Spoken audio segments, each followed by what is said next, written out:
పూర్వం గంగాధర పర్వతాల మధ్య ఉన్న ఒక చిన్న రాజ్యంలో సత్యవతి అనే ఒక రాజు ఉండేవాడు. అతని ప్రజలంతా సంతోషంగా, సమృద్ధిగా ఉండేవారు. కాని ఆ రాజుకి ఒక్క సమస్య. రాజుకి ఎప్పటినుంచో సంతానం లేదు. అందరూ భగవంతుని ప్రార్థించి సంతానం కోసం యాగాలు చేయించేవారు.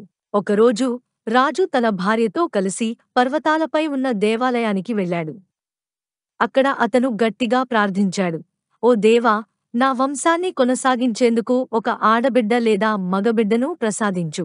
అప్పుడు ఆ దేవాలయంలోని పూజారి రాజుకి ఒక పుష్పం ఇచ్చి, ఈ పుష్పం వనరులను అందించే పవిత్రమైనది.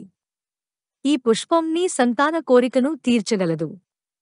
కాని ఈ పుష్పాన్ని స్వచ్ఛంగా పూజించిన తరువాత మాత్రమే పండుతుంది అని చెప్పాడు. రాజు ఆ పుష్పాన్ని సంతోషంగా ఇంటికి తీసుకెళ్లాడు.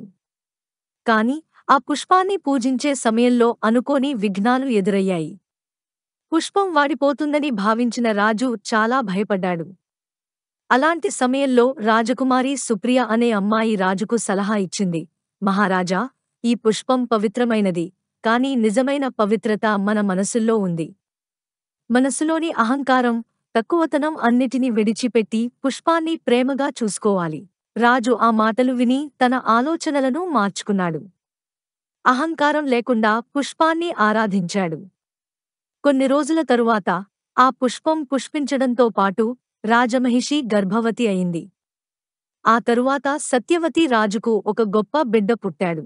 అది అద్భుతమైన పుష్పం జీవితంలో ఒక మహా అద్భుతాన్ని సృష్టించింది. పాఠం: నిజమైన పవిత్రత మన మనసులో ఉంటుంది. ఆధ్యాత్మికతతో కలిసి ఉన్న స్వచ్ఛత మనకు ఏదైనా సాధ్యమే.